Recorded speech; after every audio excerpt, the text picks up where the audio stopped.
So, Patty, I'm really excited about today's episode. I thought our interview with Danny was really exciting. Exciting. I mean, really, he had me juiced by the end, and makes you want to get back out in the field. Right. And then so did you in your questions from the field, I have to tell you, James. Thank you. You're so passionate. I think everybody really needs to, between Danny's interview and James's questions from the field, you're going to come away today with some really good action plan components. And then my report is on real-time payments, which I think is something that you really want to know about as well. Yeah, absolutely. The Fed really taking it on with Fed now, and then other things already happening. And then the clearinghouse with its stuff, and small banks getting into the market, and merchant funding. So yeah. Next thing you know, merchants going to get their money instantly. So it's exciting stuff. So Patty, I'm ready. If you are, let's dive into this thing. Let's go. Welcome to the Merchant Sales Podcast. Hey everybody, Patty and I are here today with my good friend Danny McHale, the founder and CEO at Zuza. How you doing today there, Danny? Good, James. How are you and Patty doing? Doing good. I'm well, thank you. Excellent. Awesome. Hope you guys had a good 4th of July. Very good. Very good. Time with fireworks. So who cannot like a holiday that does fireworks? Exactly. Well, I'm really excited about the conversation today. Excited about what Zuza has that they've been rolling out here. We're going to be talking today about moving our merchants online. And, it's really, Danny, I think time to have this conversation. I think it's past time, really. But a lot of agents and ISOs have struggled in this area. So, let's start off with kind of a high-level question. What are you seeing in the marketplace right now, Danny? What are you seeing the shift, and what's the rationale for you moving forward with trying to get merchants to move their processing online?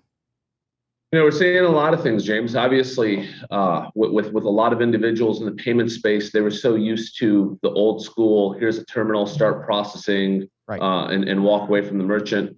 We're seeing those guys either, start to evaporate or become obsolete in the space. And we're seeing this newer generation of sales agents in the fintech space that can accommodate their merchants based on what they need. So we're really seeing it. And that's not to promote Zuza here too much, but that's kind of why we were founded 8 years ago. We saw the shift happening in whether it's mobile payments, whether it's online, whether it's POS systems, whether it's invoicing, appointments, pay as you go, et cetera, et cetera. We've developed a platform like that to help the individuals that weren't prepared for this shift in the space. Yeah, I like it. And before we even get into other questions too, I forgot I wanted to announce right at the beginning here, but Danny and I actually just worked on an ebook called Evolve or Die, Moving Your Merchants Online, and kind of talking about what this new reality looks like specifically for ISOs and agents. So definitely hang around till the end of this episode here. At the end of the interview, we're going to give that link out. But let me ask this, Danny, when you're looking at the market, we talk about ISOs and agents there. What about the merchants? Like, what are you seeing with the merchants? What is their struggle, that they're going through in this post-COVID world? And are they finally ready, to actually make the shift and start, their online ordering or their online scheduling or their e-commerce? Like, are you seeing that shift? There's definitely more of a demand today than there was pre-COVID. Absolutely. I think a lot of merchants were awoken in this period. Some are still hell bent on doing business the way they've done it the last 30 years, but the majority of them are starting to look around. They're starting to become wiser. They're looking for those tools. They're looking for the cash discounting that we offer, or the invoicing, or calendar tools, or appointments, loyalty programs, marketing. I mean, they're asking more. Like the average merchant that comes in the door today with Zuza asks for 4 or 5 additional features that we have versus the original pre-COVID. Maybe they're looking for 2, right? So they're definitely asking better questions, which is, it's a nice thing to see. It's a nice thing to see when they're asking those types of questions. So, but tell me, Danny, why do, the traditional ISOs and agents, the guys that are used to just selling a terminal, why has it been so hard for them? Why is it so hard for them to make this transition? It seems pretty obvious to me, and I think most anybody else, that this shift is inevitable. And it's a great question, Patty. I've sometimes wondered it. In 2014, I spoke at a conference in New Orleans, and right when Zuza was launching, and I kind of mentioned that unfortunately, you're going to see a huge shift in the industry. You're going to see new softwares, new players coming into the space. I think if you look at some of the leaders today in 2021 versus who some of the leaders were in 2014, back then, I think some people thought I was a little crazy, Patty, to be honest with you. But today, when you look at who are some of the leaders in the space, you're not wondering like, oh, okay, now I see what he was talking about. Right. I think the big difference is most of the individuals in this fintech space were a one and done kind of a sale. They want to sell, place a terminal, move on. Right. And you know, and I'm not that obviously today that's different than what it was 5, 6, 7 years ago. But you're seeing more people becoming software consultants as opposed to merchant service sales reps. And obviously you've got resources like James and yourself and CC Sales Pro, which I always direct agents to personally. And I say, hey, go check out James Shepard. He's really doing a great job helping individuals like yourself, you know, evolve in this space. And, you know, so I think part of it is just it's been the easy way to do a sale, right? I mean, who doesn't want to just sign a merchant, place a terminal? Right. The problem is what we tell people is it's just as easy as it is signing that person. If you win them on price, you're going to lose them on price. Right. Sure. Where we come in and we say, look, let's set up your gift card program for free. Let's set up your loyalty program for free. Customer management, invoicing, time and attendance, all free. The list goes on, right? So, you know, that's really the difference between us and a few others. Yeah. Yeah. Well, you know, that's a really good segue, Danny, because I really do want to dig in. So to the kind of more of the nitty gritty details of what you've created, right? So talk to us about, you know, I think there's, if I'm understanding it correctly, there's kind of these three main things. We have e-commerce, we have online ordering, online scheduling. I think there may be some other things in there, but can you just walk through a little bit, kind of maybe elevator pitch of what exactly has Zuza created to help merchants, you know, grow their business through online revenue? And maybe you could break those down a little bit for our audience. Yeah, absolutely, James. I'd love to. So Zuza offers a lot of different solutions, whether it's QR code ordering, online ordering, POS systems, mobile. Our newest solution is actually mobile payments, where individuals can now take payments on a PAX A920 or A920 Pro, as well as smartphones like iPhone, Android, et cetera, et cetera.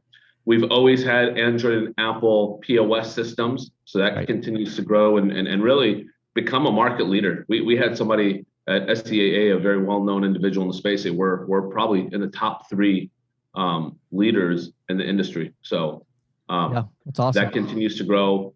And our online presence, James, really our online is something unique and different than a lot of our competitors, where we do online ordering, online shopping like e-commerce, as well as online appointments. So we just signed up a merchant in Wisconsin the other day. Individual was doing scuba gear lessons, bike rentals, stuff like that. Didn't need a standard POS system or a terminal. His exact words were, I don't even want a POS system or terminal. I want to be able to take appointments online, take payment online, and then also send out invoices if there's damage to the equipment. Right.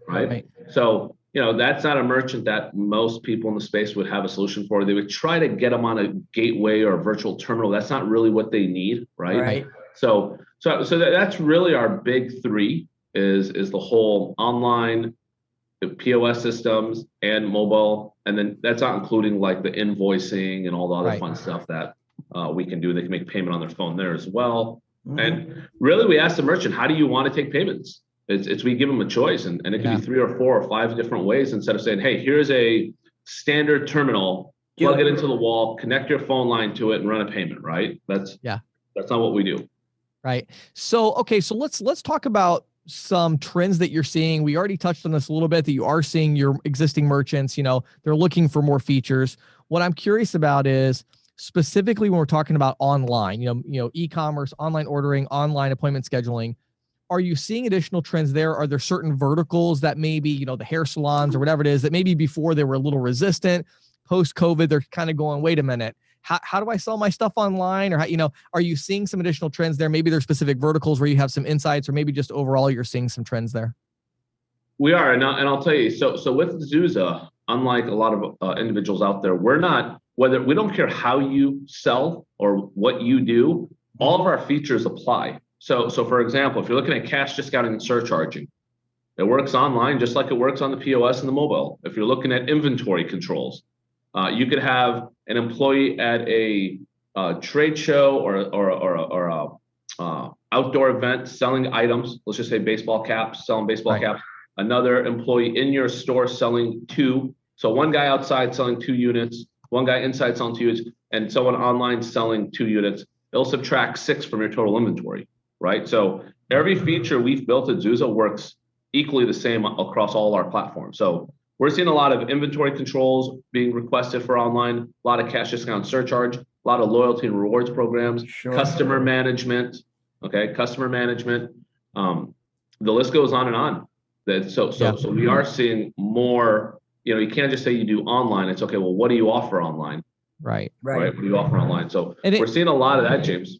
I was going to say, it really is crazy because when you look at some of these merchant types, like hair salons is such a great example. So many of these hair salons, they have that SaaS solution for their online appointment scheduling, or maybe it's not even online, right? Like maybe it's just appointment scheduling, where they still write it down or they put it in their software or something. But then the problem is they haven't gotten payment there, and they haven't gotten tips there. And they still have to go into a different system and write down who paid. And then when they try to do a rewards program or a loyalty program, they can't. When they try to do text reminders, they can't. So I think what would really help our audience, Danny, to understand the shift, let's talk about hair salons, because I want to get like really, really specific, right? So let's say I'm a hair salon and I'm a hair salon owner, and I currently have my book where I write down my appointments. And I have my credit card machine, my Verifone terminal, and I swipe cards when people come in, and I give them a receipt, and they write the tip, and they write, what I'm talking about. So let's talk about, I'm that hair salon, I'm growing. What does Zuza offer? And, what am I going to be interested in as a hair salon owner? Well, we're going to simplify your life, right? So what we tell merchants is let us add 5 hours of leisure time back to your schedule per week. Let's get rid of that book. Let's get rid of the credit card terminal. Let's get rid of all the other solutions. And by the way, when I say we actually don't sell to merchants. It's our partners. So Zuza doesn't do a direct to merchant sale. I think our business model. We're payment agnostic, and we only work through our resellers, agents, and ISOs. But our agents are going in and they're telling them that, look, we can eliminate multiple pain points in your business and make it a lot less frictionless. So not only can we manage your schedule both online and in person, we can manage payments both online and in person. Customer management. I mean, I can't emphasize this enough. That's always been one of our hottest seller. We could take, obviously, take a picture of yourself, James, with that haircut that you recently got, right? And put your profile under your name, under your phone number. So next time you come in, they could see everything about you. They know the notes, or if Patty gets her nails done, they can know what color she used, who her technician was, et cetera, et cetera. Right. And also our system will let them know when that customer hasn't been back in a while. So if you want to set up the software to automatically alert the merchant or the customer, say they haven't been back to your restaurant or hair salon or wherever in 60 days, it could send them a nice coupon or a reminder or things like that. So, in order to do that, you would have to have a full-time employee to manage. And even then, let's be honest, how are they going to do it, right? Like, what are you going to do? Take a picture with your phone and keep it in your, So we literally eliminate all their pain points and say, here's what you could do with us. Let us track all the bottles of gel you sell. Let us track your clients. Let us track what they like, didn't like. Even when you get to the tip portion of the checkout, Zuza not only allows you to do if you had 3 technicians working on you, you could do a flat percentage tip across all 3, or you could do a custom tip per each individual. That's also pretty unique. That's awesome. And then, there's so much about that too that I feel like drives additional business. Since we're talking about hair salons, so I recently switched the hair salon that I go to. It was probably about maybe 6 months ago. The reason I switched was 2 things. Number one, the one I was going to did not have online appointment scheduling. Right. And it was too annoying because I have an assistant that does my schedule, and she was like, I can't get a hold of people. I don't know, And the other reason was they didn't have text reminders that they would send out. And I have the short-term memory of a butterfly. So, it might, it's like I look at my schedule and like, oh my word, I'm supposed to be at the hair salon 10 minutes ago. You know what I mean? So I get text reminders, and it's like such a simple thing. But I think what's interesting, Danny, and the reason I bring that up is I think the ISOs and agents that are in our audience that are listening right now, if they actually start to think about their behavior as a consumer, right? Right. Not as a sales rep, but as a consumer, they know intuitively that they're putting their merchants out of business by not providing these things, right? Why is it that I buy like 75% of the things I buy from Amazon right now? Because it's online. It's through an app on my phone. It's super convenient, right? Like, why do we get our groceries delivered from Walmart? Why do we get our food delivered from DoorDash? Like, as a consumer, we know that we're starting to shift to say, I'm only going to buy from businesses that are embracing this new reality. But then somehow we go out there as salespeople and say, sure, I'll put in a standard terminal for you. I'm sure you'll be fine. It's like, it's crazy. No, you're not. You're going to die. Stop doing that. Right. Right. So yeah, I mean, there's always going to be those businesses where it makes sense for that. The individual terminal is still okay right now. I'm thinking of like maybe auto repair, places like that, where they're not trying to grow as much. But ultimately, even those businesses, then it comes down, like you said, Danny, to convenience, right? It's like those merchants, if they don't want to grow their revenue, what they really want is to make their life easier. And so either way, there's a rationale, right? Absolutely. And that to me is always mind-boggling. And I've used that analogy. I say, hey, what'd you order for lunch today? Oh yeah, I used DoorDash. Okay, so why aren't you setting up your pizzeria with something, something to compete? Some online ordering. If not, right? Yeah, something, right? Like, or it's really odd. It's. I think it just has a lot to do with it. Some of these individuals just haven't been trained. Yeah. But I've seen a big. I mean, to a lot of credit to people in this space. I've seen a big shift. Yeah, me too. With a lot of I'm starting to see it now. So, yeah, they're at least the ones we're working with, I've seen them, for sure, get pretty knowledgeable. It's not just, they're not just concentrating on rate, but they're concentrating on features, but the problem is I feel like cash discounting, surcharging, again, that world almost helped a lot of agents take a step back, because now they're just trying to get the terminal in there, cash discount. And I say, hey, instead of doing that, we've got the software, and we have the same terminal, by the way. I mean, that's the beauty of Zuza. So if you do want to just put on a PAX A920 with cash discounting, Zuza has the solution for you. And then if they ever want to step up and evolve to a more full-blown solution, they don't have to switch platforms. We literally just turn on a few toggles and they're up, right? So, but yeah, we've seen cash discount and surcharge help some of these guys almost take a step back, because now it's just, I think, to raise those accounts as possible. But yeah, I mean, it's interesting what's happening in the world today. You wouldn't set up your own. I told one of our guys, you wouldn't set up your own mom or dad or brother with just a terminal, right? And they said, no, I wouldn't, because I know that they need more than that to succeed. I said, well, then obviously help your merchants out as well. Right. Well, what about, I mean, it would seem to me that there's a lot of people out there.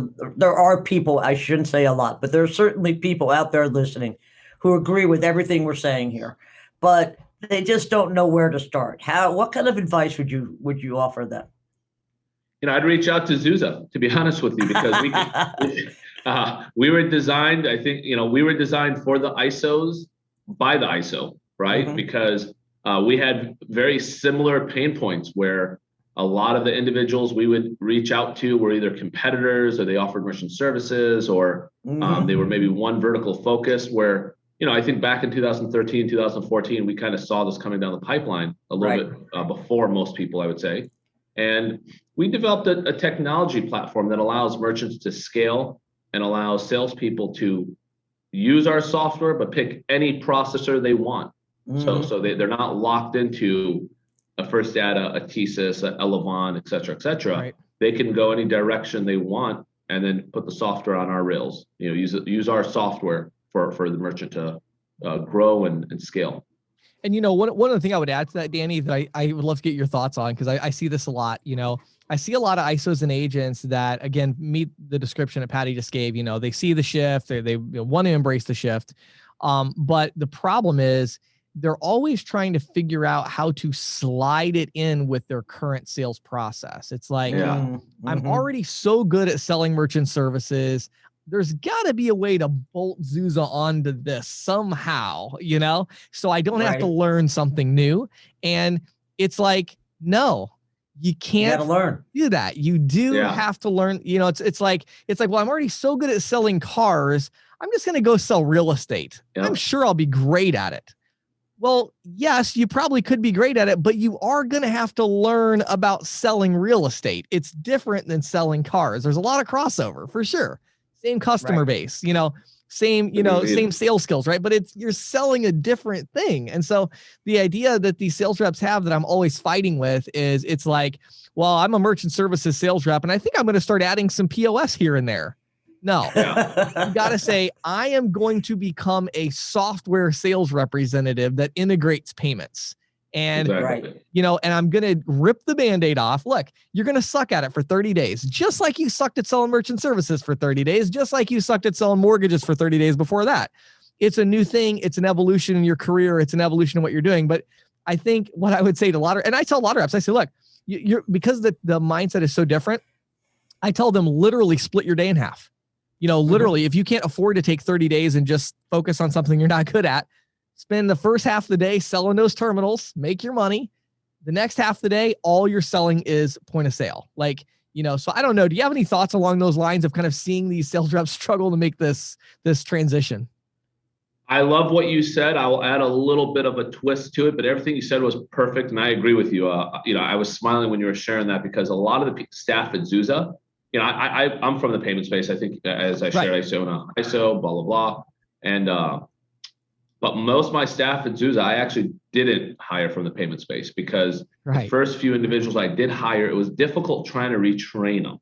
Right. Mm-hmm. It was kind of difficult. And I said, you know what, I'd almost rather go get somebody from like a completely random industry. Yeah. Hire somebody from Salesforce or something, That's it. Yeah. Anything, right. And just, and that's not because a lot of people can't evolve, right? Like the title of the book, Evolve or Die, but a lot of people have evolved, and they've done a great job. And I know you and I both know a bunch of them, right? Yes. But what the only twist I'll add to that is, I would encourage sales agents and individuals in our space to be more feature, be a software salesman, but concentrate more on features, not so much on a omni-channel solution. But here's a perfect example. But I can't tell you how many times people have said they've struggled with gift and loyalty programs, right? So I'd ask a merchant, listen, what kind of gift card programs do you run? What's it costing you? What kind of loyalty programs do you run? And what's it gaining you, right? Mm-hmm. That's one of my opening lines. And with Zuza, they're both free. Literally, they're both free. So we could set you up with a very cutting edge loyalty program, as well as a very customizable gift card program. Very frictionless, no problem, easy to install and set up, and we can get you going for the hardware doesn't cost anything, right? You can get them going with a basic tablet or a smartphone device. So what we're training our guys is kind of sell more on the features of the software, not so much the mobile, the POS, the online, but more on what are some things that can help you make money at your business, as well as increase your overall performance of the establishment.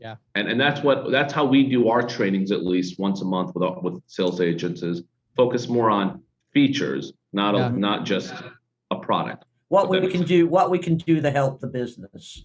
Yeah, and what's interesting? Like one question I actually changed in my pitch. I've had the same pitch for 12 years basically of selling payment processing services, but as I've now gotten more into doing, I'll do calls on speakerphone as I'm training a group of agents or whatever.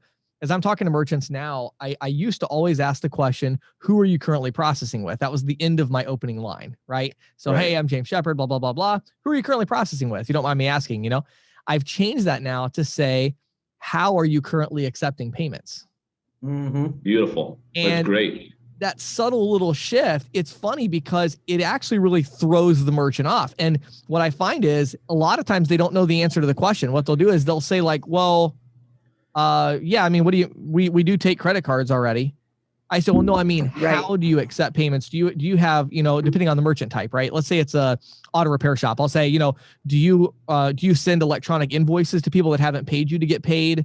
Do you schedule appointments in your system? Do you have like a terminal that you accept payments? Do you have a mobile unit? So if people want to pay when you're showing them the car, and all of a sudden absolutely all the lights start going off and they start going, well, no, I don't do any of that. I have this terminal. I take a card, I put it in a terminal. Let's talk about that. How do you want to accept payments? Where do you see value in how you could accept more? Because ultimately, you want to accept more payments, right? And it's like, yeah, okay, well, how do you want to do that? And kind of putting the ball back in their court. And it's interesting to see their response. If you get their wheels turned and they do start to go, it would be really nice to have a mobile unit, or it would be really nice to be able to send the e-invoices to people that haven't paid yet, And let me piggyback off that too, James, if you don't mind for a moment. But what we tell a lot of our sales agents, partners, ISOs is, listen, if, a lot of times these merchants just don't know that these solutions exist and they're affordable, right? They don't know that they're out there. And I said, if you're not at least letting them know about it, at least presenting it to them, the next guy that walks in will be more knowledgeable on software. And guess what? He will present it. And guess what? You just lost that merchant account that you signed up a year ago. Yep. Okay. Because I'll tell you right now, we had an automotive shop the other day, 8,000 invoices is what he had out there. Now, this guy does partial payments with our software, right? Okay. So 8,000.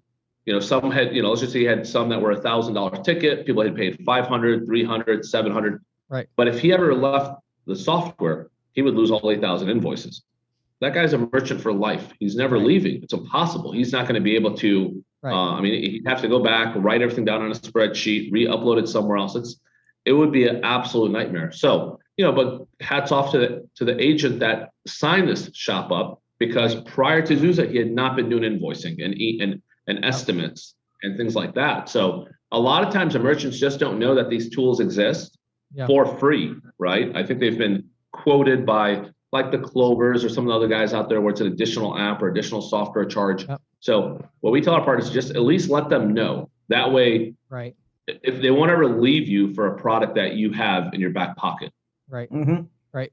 Yeah, I love it. Absolutely right, James. I love it. Yeah. So, well, this is good stuff. I don't want to share too much more because I don't want to steal all the thunder from our ebook, Danny. So I want to talk about the ebook here, and then I'm gonna turn it back over to you to give a little contact information and stuff for those that want to learn more. But I created a special link. It's one of my short little URLs for our listeners to download the new ebook. Again, it's called Evolve or Die: Moving Your Merchant Online. And so we talk about, again, e-commerce, online ordering, online appointment scheduling, and basically just helping these physical location merchants and other merchants, but primarily these physical location merchants, helping them to move some of their processing online and giving them additional features and benefits. We talk about how to sell it. We talk about the features Zuza offers.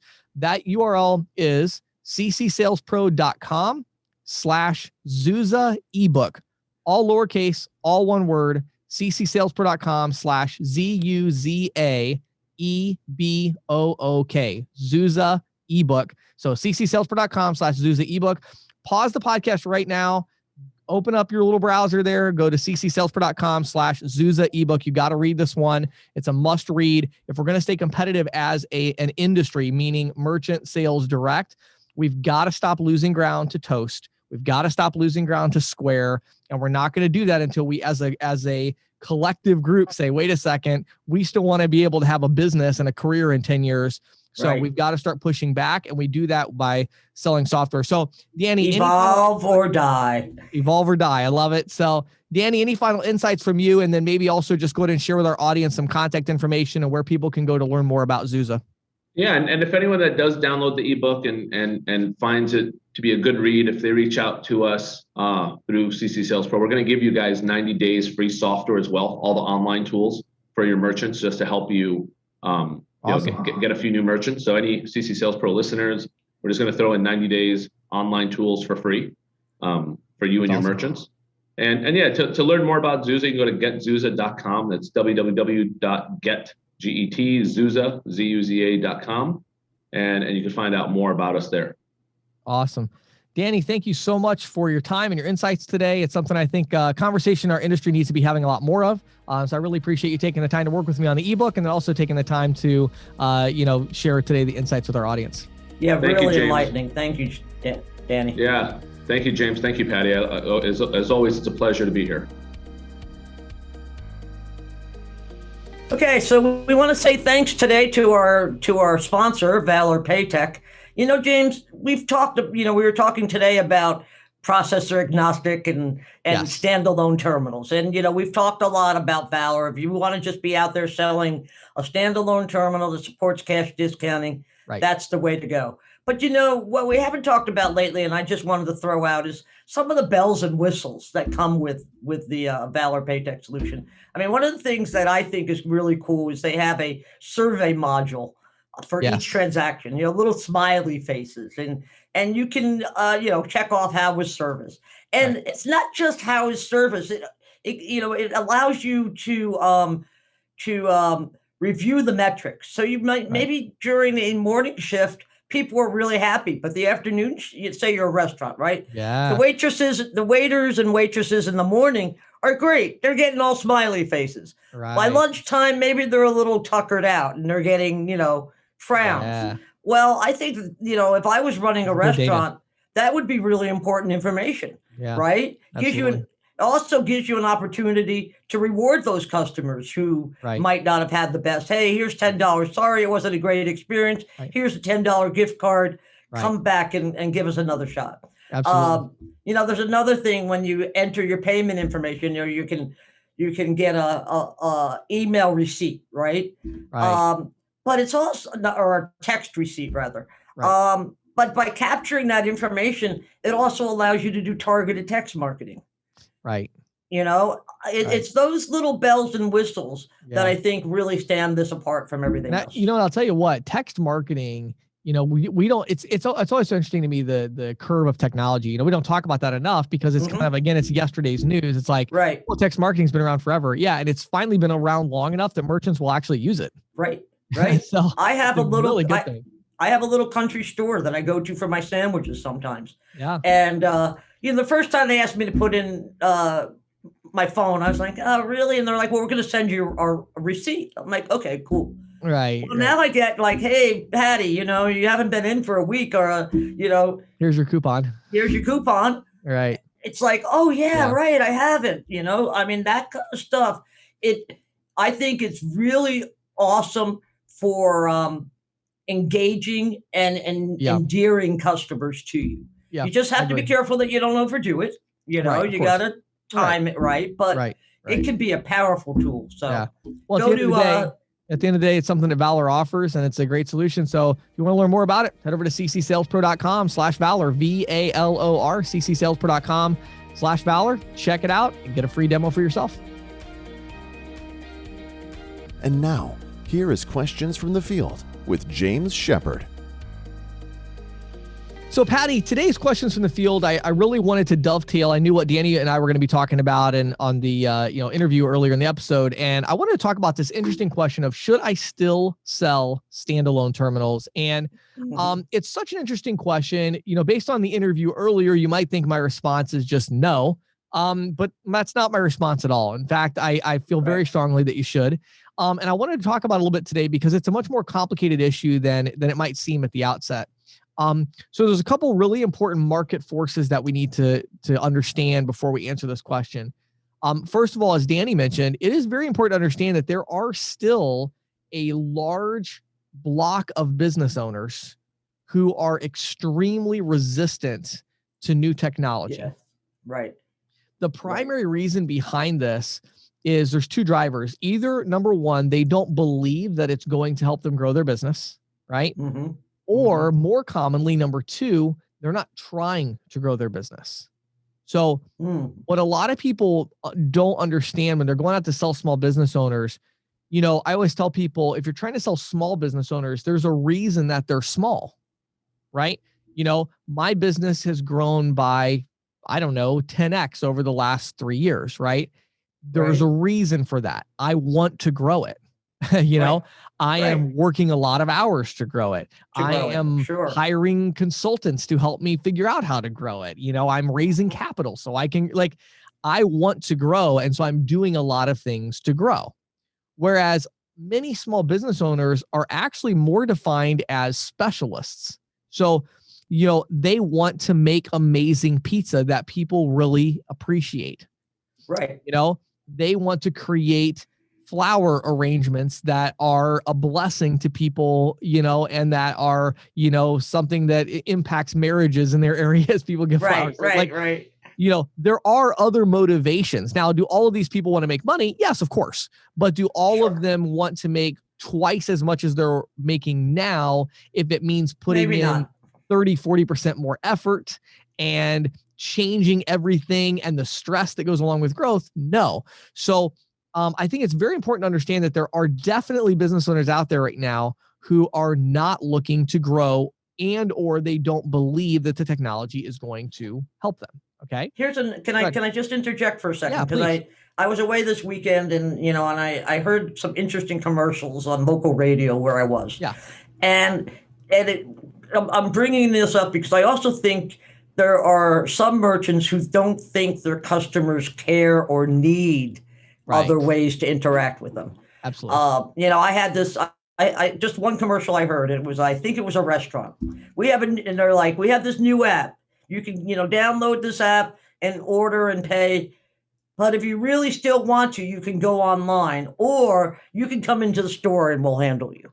Right? Because they were sort of like, yes, okay, we don't want everybody to think they have to order with an app. Yes. And there's a trepidation over maybe older consumers who aren't comfortable with using apps. And I think that enters into the equation as well. I agree. And I think it's a valid concern. I mean, there definitely are, there's a percentage of consumers that's growing smaller and smaller, but there is a percentage of consumers that they don't, they still want to walk into a store and pay with cash. Right. And so that still exists. And so you have to still handle that. So, so embracing this reality, what does this mean for salespeople in our industry?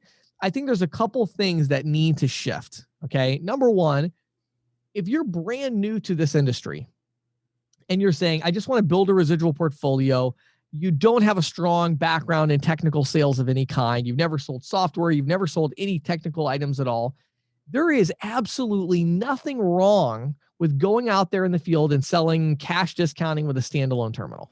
Right. There's nothing wrong with that. I know people right now that are making a fortune that are doing that. And it's really great that in our industry, we're at this kind of point in time where with cash discounting and surcharging, as Danny mentioned, I mean, you can go out there and sell these standalone terminals and you can make a ton of money and you can make a lot of sales. And so there's absolutely nothing wrong with that. Two things though, that you need to understand if you're on that path. Okay. Number one, understand you are eventually going to have to get off of that path.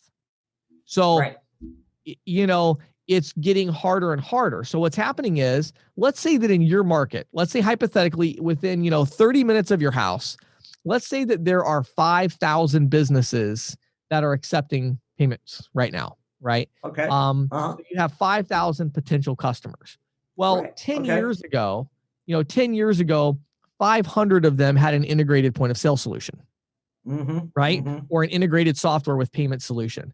So that left you 4,500 that you could go after, right? Today, out of those 5,000, 2,000 of them have an integrated solution. Right. And so you now have 3,000. Well, you still have 3,000. So great. Go ahead, go make the sales. If you're in downtown LA, out of 5,000, it's probably now 4,000. And so the problem is, no matter where you are geographically, understand that 36 to 48 months from now, out of the 5,000, it's going to be like 4,500. Right. So the problem is your market, if you're selling standalone terminals, it's not that you can't sell them anymore. It's that your available market is shrinking. And what concerns me about that right now, today, what concerns me about that today is that I know that you can make a lot of money selling standalone terminals. And I know that our industry is predicated on this lone wolf concept of, I'm building my portfolio, I don't care about anybody else building their portfolio. But the problem with that is, at some point when you have a large enough enemy, you do have to collectively get together in order to fight them off. And make no mistake about it, Square, Post, and Stripe, they don't want you to have a business in 5 years. No. They want you to be broke. They want you to have no residual income. They do not want direct salespeople that are working for credit card processing companies. They don't want you. They're trying to put us out of business. Yes, they are. And to think anything else is insanity. They are trying to put us out of business. All of us, not just me, not just you, all of us. The idea of direct sales, they're trying to destroy that in this industry. So the problem is, right now, they are absolutely, without any doubt whatsoever, they are winning the battle. Okay? If we stay on the path that we're on right now, we will, all of us, be out of business, okay, in 5 to 10 years. They are on the path to do this. Now, our industry has always been very resilient. We've always come back, and as Danny said, now people are starting to make the shift, and we're starting to push back and say, no, you're not going to steal all of my accounts. I'm going to go out there and give them the solution that they really need that's future-proofed. Right. But my concern right now today is not, it's like, well, James, I'm still out here selling standalone terminals. I'm fine. Yeah, but every merchant you're selling that standalone terminal to, that merchant is still exposed to this external threat that we have from these integrated software vendors who are not processor agnostic, like Zuza. Right. And so what I'm really encouraging our industry to do is, let's try to take a little bit of a step back and think collectively for a second. Mm-hmm. Where do you see the market in 3, 5, 10 years? If you don't see that far ahead, let me help you out. Every merchant out there is going to have an integrated solution of some kind. If not, they're absolutely insane. They're going to be out of business. Are there still going to be that 10 to 15% of the market that's not integrated to some kind of software? Sure. So, but you're not going to make a ton of money on those guys. No, like how many of us are still going to be able to be in business if we can only sell 10% of the market? Like, it's going to shrink way too much, right? So what does that mean? It means we got to start making the shift. So let me challenge those of you that are experienced, like I did earlier in the interview, hit the pause button, spend half your day selling standalone terminals, spend the other half of the day selling a point of sale system that's processor agnostic, that actually has these features, that does a lot of things, because eventually you're going to have to learn it. And so what I would say is, is it okay to still sell standalone terminals? Yes, you can still sell them. And if you're new to the industry, it's really a good idea, actually. I think you should do a smart terminal at the very least, so you can have some functionality. But the real issue is that as a collective group, those of us that have been in the industry for a while, that we know what we're doing, we got to start making this shift, because we have an external enemy now that we used to not have. And it is a serious threat to our livelihood. And they are coming for your merchants. Your merchants are getting Facebook ads from them. Your merchants are getting Google ads from them. Your merchants are seeing ads in trade publications. Your merchants are hearing them on podcasts. Like, they are serious about stealing your merchant accounts. And as Danny mentioned, once they steal your merchant account, you are not ever going to get that one back until maybe 5 years down the road. If you've ended up finally making the transition, you'll go back and upgrade them to the next technology solution because of some feature, but it's going to cost you a fortune, because you're going to have to give them a free unit to get them to move. So why not go to them now and start talking to them, so that at the very least, and this is my other main point, is at the very least, when they're ready to make the move, they need to know that you are the person.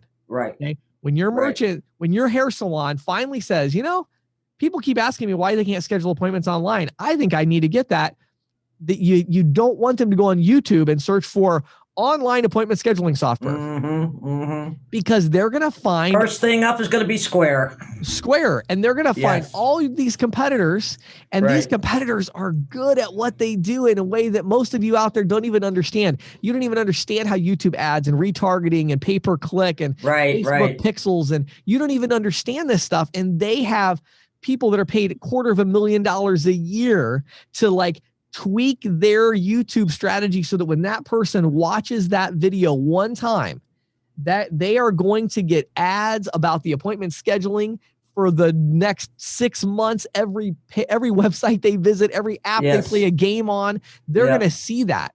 And so you can't let them do that. You have to let them know, at the very least, reach out to your current clients and say, hey, are there any ways you want to accept payments? I just want to throw this out there, make sure I do offer a full suite of solutions. So if it makes sense to have that conversation now, let's schedule a conversation. If it makes sense to have that conversation 2, 3, 4, 5 years from now, I just want you to know that I am here for you. I will personally come in and help you upgrade your payment system to accept payments however you need, online, appointment scheduling, invoicing, whatever you need. I've got it. They need to know that. Otherwise, they're going to go searching. And when they go searching, they're not going to find you. They're going to find all of your competitors. And then you are going to have the hardest time ever holding on to the account, because they're just going to leave without telling you, because they're going to assume that all you do is sell terminals. They're going to leave, and then you're never going to get them back. So I just want to encourage our industry as a whole to kind of think about this maybe a little bit more from groupthink versus our normal individualistic strategy. Right. And, it sort of goes with your ebook, because as an industry, we need to evolve or we will die.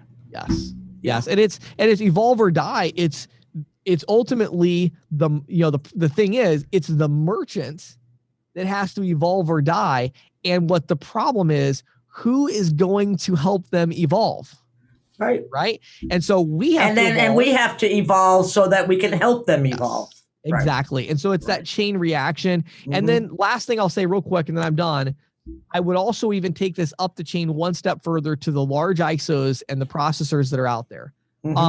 It's time for you to evolve or die as well. Right.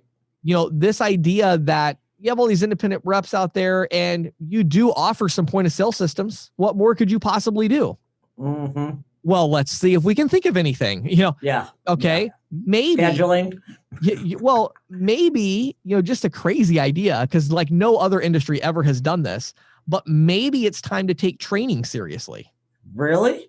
Like, can you imagine? You know, it's like, seriously, I talked to these ISOs and it's been like 8 years since they had to think about training, because, you know, it's like, oh, we train people, we send them out there, they sell these terminals, you know.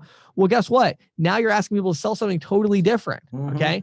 Maybe it's time to start thinking about training more seriously and hire a corporate trainer, or use somebody like me as a consultant, or get video courses or whatever, or work with the point of sale companies and figure out how to do this. But training your people, maybe it's time to start investing capital and recognizing that the lifetime value of one of these point of sale deals is so high. You know, these companies, Patty, they will pay $250 to give away a free standalone terminal all day long, right? But you try to get them to spend $1,000 to give away a free point of sale device, and they think you're nuts. And they balk. Yeah. But what's insane is the $1,000 versus the $250. So it's 4 times more. But what'll happen is, if you actually look at the numbers, these point of sale deals are 3 or 4 times as profitable, with a 3 or 4 time additional, you know, retention time frame. They're 16 times more valuable, but you're not willing to spend 4 times the money to get 16 times the value. So maybe it's time to rethink capital allocation for acquisition. Maybe it's time to rethink training. Maybe it's time to just rethink the emphasis that we're putting in what we're rewarding. If you have rewards and recognition, are you recognizing those people that are consistently selling 3, 4, 5 point of sale system deals a month? Or are you only recognizing the reps that are doing 15 to 20 standalone terminals a month, right? Both are good. Both are profitable. Last one I'll give you is, maybe it's time to rethink the entire sales process. Now, this is really going to surprise some ISOs that I'm saying this. Maybe it's time to rethink the sales process and the way you could generate more leads for your existing reps. So, you know, our industry was built on telemarketing, you know, 10, 15 years ago. Why don't we bring that back, but not in the old way necessarily? It could be, you know, reach out and schedule appointments with hair salons and talk about appointment scheduling. That's an option. But what about farming your existing accounts? Not stealing the account from the rep, but reaching out to your existing accounts and just letting them know what you offer, and offering to schedule a follow-up appointment with your salespeople. If you really want to get your salespeople good at selling point of sale, the only way you can do that is to get them to sell point of sale. You have to get them to have the conversation. And I bet you that if you reached out to your top people and said, hey, guess what? We just reached out to Susan at XYZ company. They want to talk to you about Zuza. They want to talk to you about Mint. They want to talk to you about this point of sale solution that we offer. We already teed it up for you. They're waiting for you to, you know, talk to them Tuesday at 3. Right. I mean, wow. I mean, talk about being handed to you, you know? I mean, what you're really saying, James, is that for our industry to survive, it needs to go on the offensive. Yes. You know, I mean, it's been so often the mindset has been a defensive mechanism, right? Right. Oh, I got to undercut this guy. That's the way I'm going to get ahead. No, you need to be on the offensive. You need to be, you know, thinking ahead and doing more than just, like we used to call it, feet on the street. It's about more than just being feet on the street. It's about actually bringing solutions to your clients and prospects. And if you know, and again, if you can provide that value to your reps, I mean, think about this. I'll leave you with this last thought. You know, Patty, can you imagine as an ISO, if an ISO could really imagine this for a second, imagine reaching out to one of your top reps, okay, and saying, we are going to do 2 things. Number 1, we are making, and again, I'll use Zuza because we just interviewed them. So it sounds like I'm pushing them here, but that's just who we interviewed today. So I'm going to use them as an example. You reached out to your reps and you said, look, we're doing two things. Number one, we are making the full suite of Zuza products available as free placement. Mm-hmm. You can sell whatever you want. You want to give them a tablet register, all in one unit. You want to give them a mobile unit. You want to give them an A920, whatever. Mm-hmm. We are making all of the hardware costs go away. We'll pay the hardware costs. And number two, we are going to be reaching out to every single one of your existing merchants with a standalone terminal and trying to schedule you an appointment to go talk to them about Zuza. Right. What would happen to your business over 12 months of doing that? And think about what would happen in the mind of that agent. What is that agent going to do as soon as they get off the phone with you? They are going to what is Zuza? They're going to be like, send me a demo unit. I'll buy it myself. I have to, what are they going to do? They are going to figure it out. And once they set up 5, 10 of their existing merchants on that platform successfully, what do you think that's going to do to their new sales? They're going to be selling it. So you got to find a way. We got to get creative, as Patty said, going on the offense. How do we shift the mindset of our 1099 contractors or our W-2 agents? And it's time to get creative.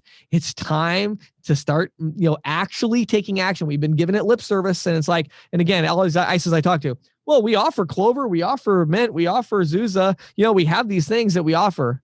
That's not enough. It's a new thing. You got to be more offensive. So anyway, I could talk about this for another hour, but I'll leave that for the ebook. I'll give that link one more time though, Patty.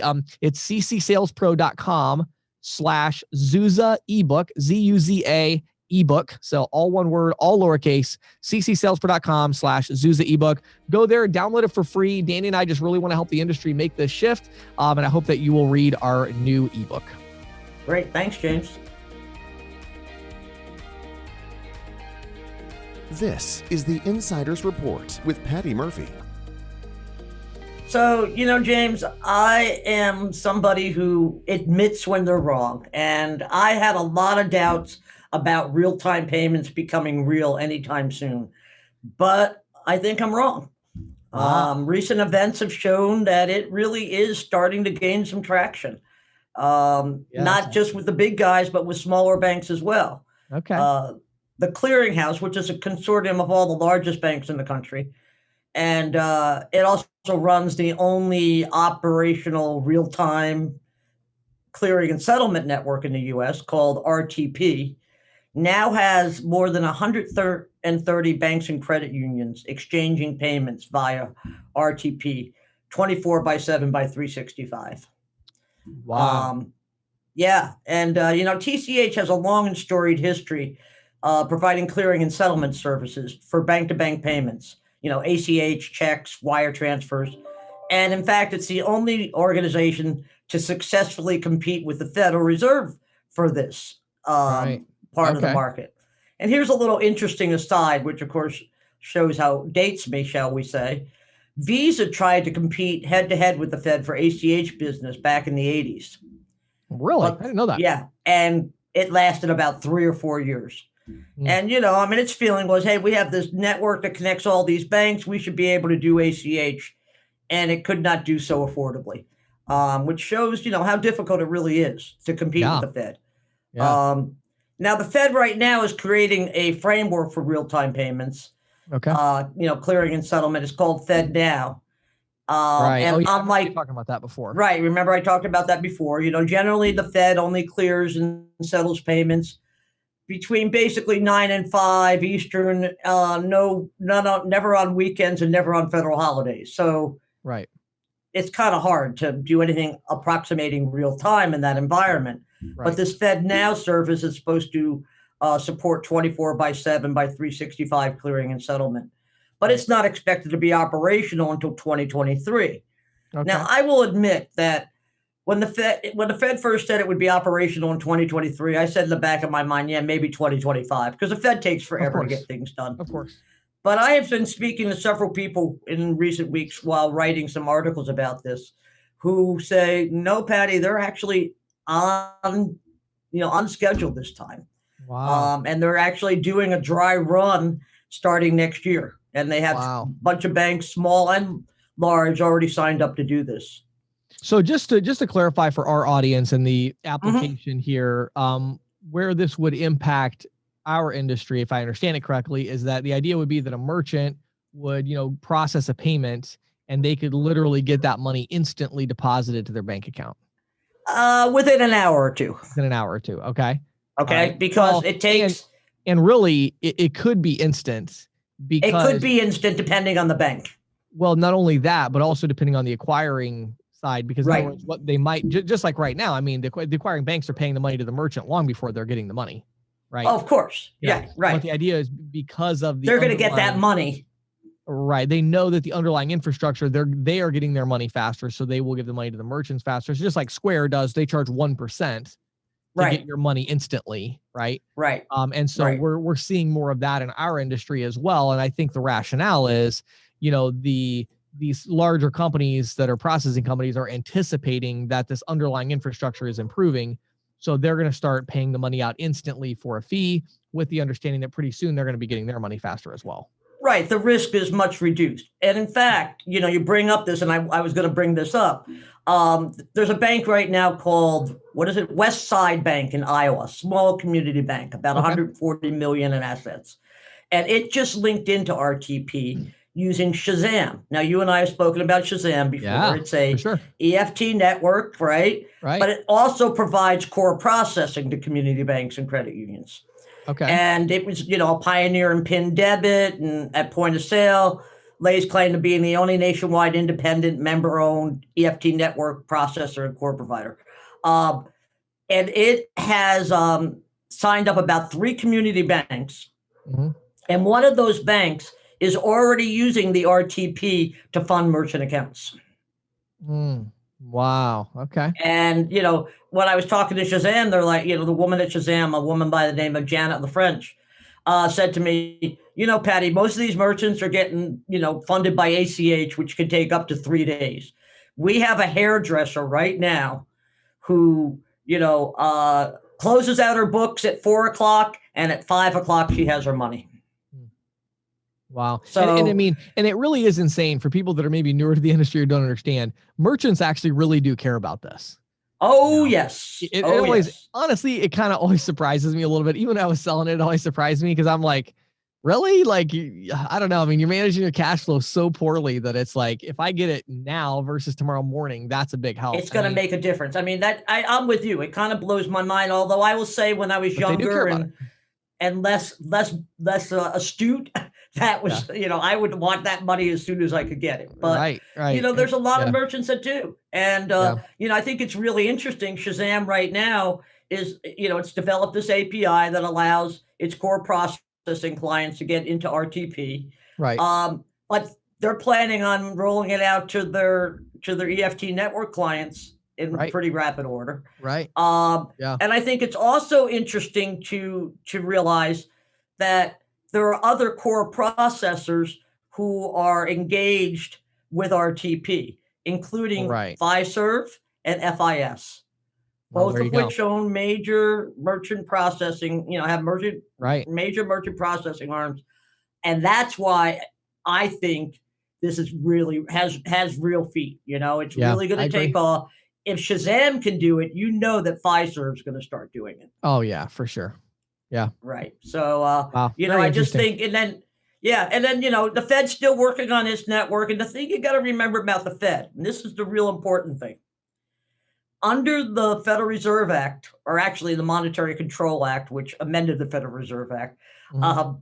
I don't want to get too deep into the weeds, but federal law requires that the Federal Reserve offer payment, clearing, and settlement services to every federally insured financial institution in the country. Right. So once this FedNow system is up, any bank that clears through the Fed has access to real-time payments.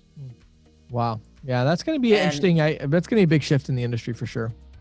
Oh, I think it is. I think, right now, offering same-day funding is sort of like one of those one-off perks.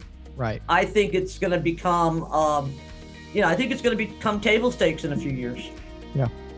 I agree with you, Patty. Well, definitely keep us in the loop on this one. It'll be very interesting to see how it develops. It will do, James. Thanks. This episode of the Merchant Sales Podcast was brought to you by Valor Paytech. the technology company that is revolutionizing cash discounting and surcharging with innovative features like dual mid support, waive the fee options, and even adding non-cash adjustment charges to tips. Now, all of this is made possible by a variety of technology devices and solutions such as gateways, tabletop point of sale devices, and features like SMS text messaging and e-invoicing, all with cash discounting in mind. Valor Paytech, bold ideas, smart execution. Make sure you head over to ccsalespro.com/valor, VALOR, ccsalespro.com/valor, VALOR. Schedule your free demo today and watch videos and learn more about this amazing technology solution. Thank you for listening to the Merchant Sales Podcast. Whether you are an industry veteran, processing executive, or just trying to learn about the payment space, we appreciate your time. The Merchant Sales Podcast is a joint production of greensheet.com and ccsalespro.com, and we hope you will tune in next week for more information and tips on building your merchant services business.